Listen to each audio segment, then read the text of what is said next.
Prescooter here, and don't worry, the microphone is actually on for a change. In the last episode, we met up with old man Maha. I believe that's what his name was, Maha or Mara. In this part, we are going to revisit him and have a little chat with him about things of the past. Let's see if he can help us with anything. So, I'll give you guys a bit. Those of you who don't really like watching plot too much, I'm just going to give you a heads up. There is going to be a bit of plot talking going on in this particular segment. Oh, you came. And I might read this time just because it's a lot and I don't want to be super quiet throughout this whole bit. I've been waiting for you. Would you mind telling me a little more about werewolves? You want to know the reason we possess the power to transform into beasts? Well, actually, yes. Do you find it strange that we can change our shapes? Yes. But surely changing one's shape is not really all that unusual. Where are you getting at? Think about the caterpillar for a moment. When the time is right, does it not transform into a beautiful butterfly? I'm not reading that. And the pillbug and hedgehog, do they not change the shapes to protect themselves? Sonic! Ha, you better hurt Sonic. And many amphibians possess the power to change color at will, correct? In light of all this, do you mean to tell me that you find werewolves so abnormal? Well, to be honest, I hadn't thought about it like that way before. Perhaps you simply did not give it enough thought. How insulting! I sure am a scientist! And you're a creepy old man at that. Indeed, a scientist? That is impressive.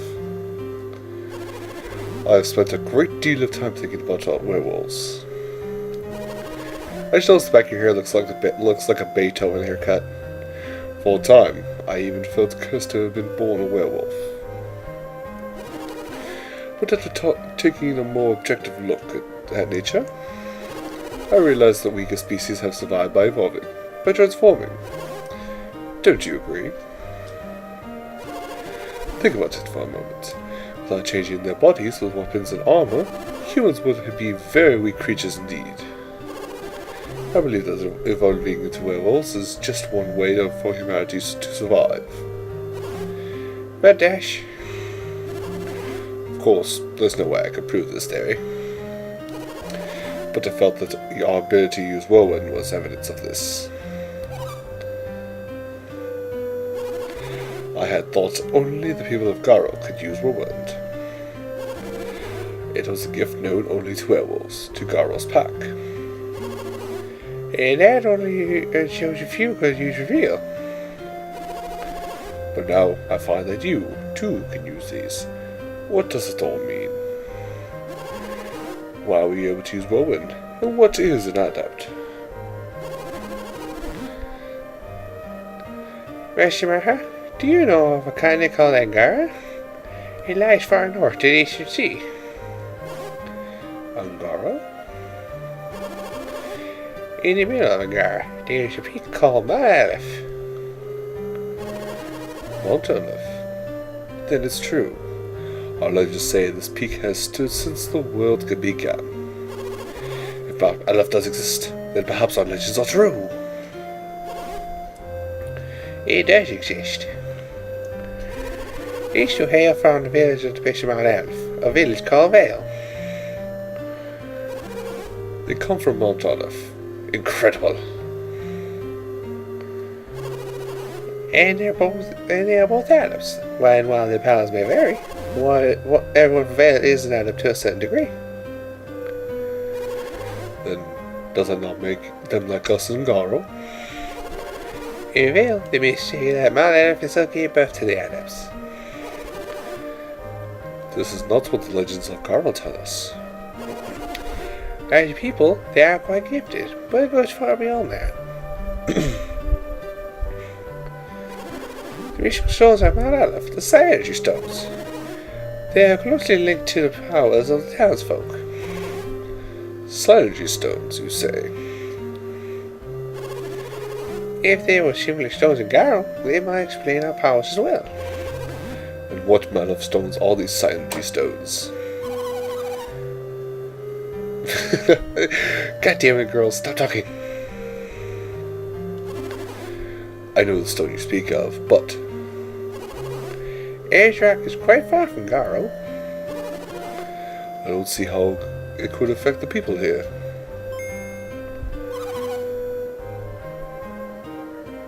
Yes, it could be the wind. The wind will do it. Carry? Carry what? Yes. How is that possible? How could the stone's power be carried on the wind? Oh, you tell him.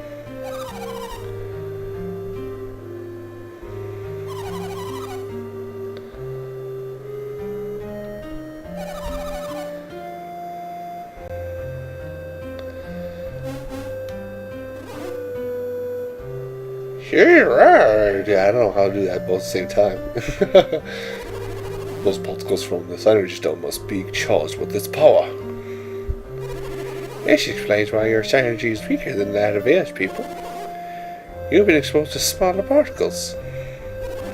The wind patterns might also affect who among us in Garo can use whirlwind.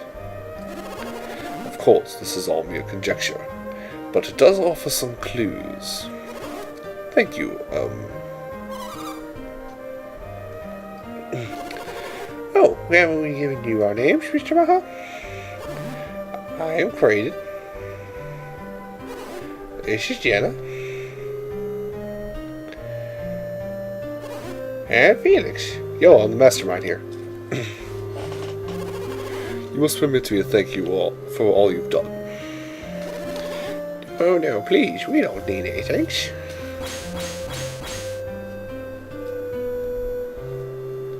Don't think too hard, old man. You might hurt yourself. Huh? That's too bad. I was going to give you this. Holy crap, I need that. Audijin. That's what you call them. When he is with you, he adds to your power. He is very helpful. I suppose you'll be continue on your journey now? That I will, sir. But thank you for your help. So, you intend to travel by sea. That is a long journey. In that case, I think you will get more use out of this Jin than I will. And we get done, and Master Maha gives us a Windajin. The Windajin Ether.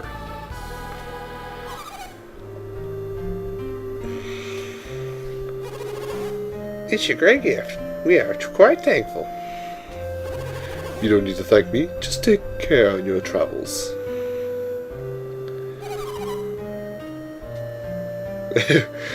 Yeah, way to go, Master. To awkward silence. Hey, Phoenix, where must we going now? And I'm going to show you, now that we're done with that, the story's over, everyone. Now that we're done with that, I want to look at something really quick. I want to show you, not just look, but I want to show you something. You reveal him going into this room. What's in the super awesome secret room?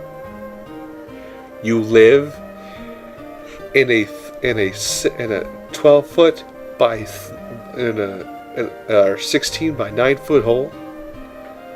Man, I'm out of here. And I suppose we could just use escape to get or retreat to get out of here. I believe. Never mind, we have to run. Well, we have nothing else we have to do here in Garo. Yes, Garo. Actually, there's one thing I want to check on before we leave for good here. Because if I remember right, I have to go double check, because my memory's bad enough that I can't remember if this has been taken out, if I've gotten this yet. No, I haven't. Let's get a nice new weapon for us. What we need to do is just go into any house and go into their basement. Sorry, my joystick doesn't really allow for me to run around curved rooms very well. I should get the drivers for this thing. Anyway, much like before, use reveal. Find this middle platform, and you can run up here to an opening. An opening up top. Now, if my what I'm thinking is right, this should be. It's a new weapon for Jenna, I believe.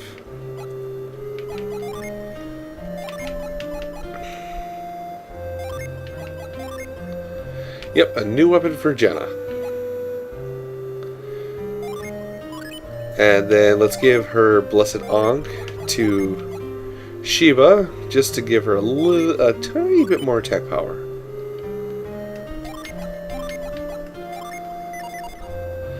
Alright, well now that's done, we can leave Garo. Now, it's actually kind of a bit of a long walk to get out. So, well, you can't go anywhere else along here, just to let you know. It's a bit of a long walk out, so let me just go ahead and cut to right outside the place, eh?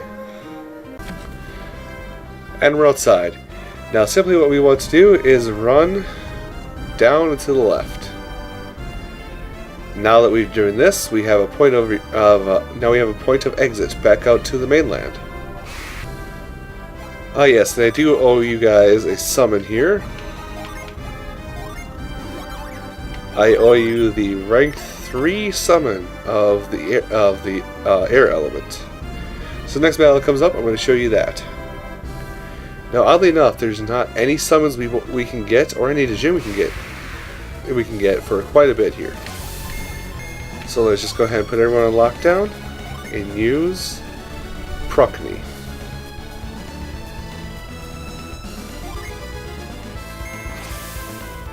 Procni, I summon you to kick my foe's ass.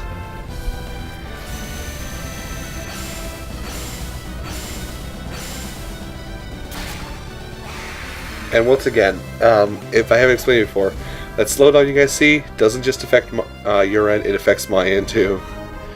And it does that on the Game Boy as well. I don't think there is a damn thing down here. No, there's not. This is just a wild goose chase. So, let's go ahead and head back up. Let's go ahead and head right back up to Madra, actually. Because if I'm thinking right, because we just came from Garo, which is way over here. So we want to go all the way back up here, back to Madra. We'll be able to check this place later on. Don't worry about it for now. I may go check that off camera to see if there's anything there. Huh, hard to think that we started out here. We've already got around this whole area. But yeah, to Madra. And once we get to Madra, we'll probably cut it off there after a little cutscene.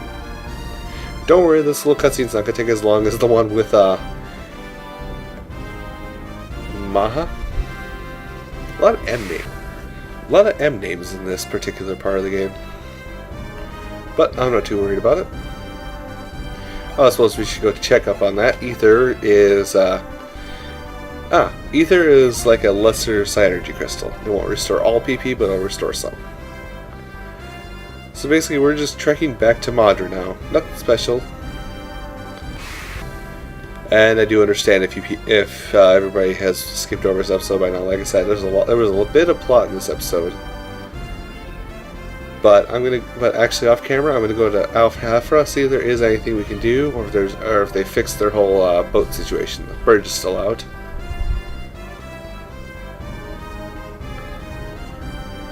But let's get up here. There we are. Osenia Cliffs.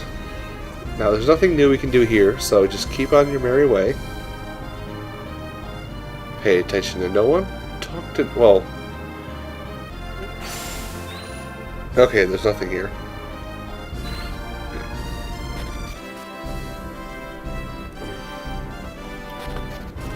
Talk to no one. Just proceed right on through. And Madra should be right here to the left. Hey guys.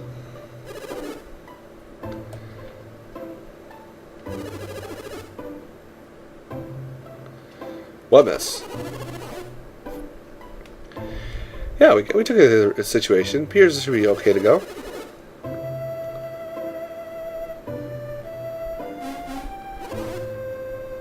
Wait, Kimbobo. No idea, actually. Explain, please. Gondwan. That sounds familiar. Huh.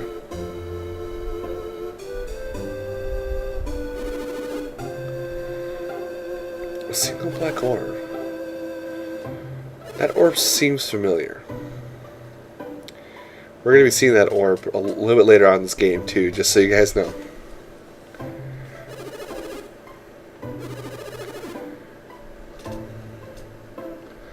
Huh. Well, there's not much that we can do there with, like, Piers' Piers being released and and the mayor's house being robbed. I mean, that's the only thing they stole was the black orb that sat up here. Everything else untouched. Well, I'll stop delving into details on that, folks. I am gonna thank you for watching this episode of Let's Play Golden Sun: The Lost Age. I do apologize that this episode was a little uneventful, but don't worry. Next time, we're going to be doing puzzles aplenty and be running into many, many secrets. So I'll see you then.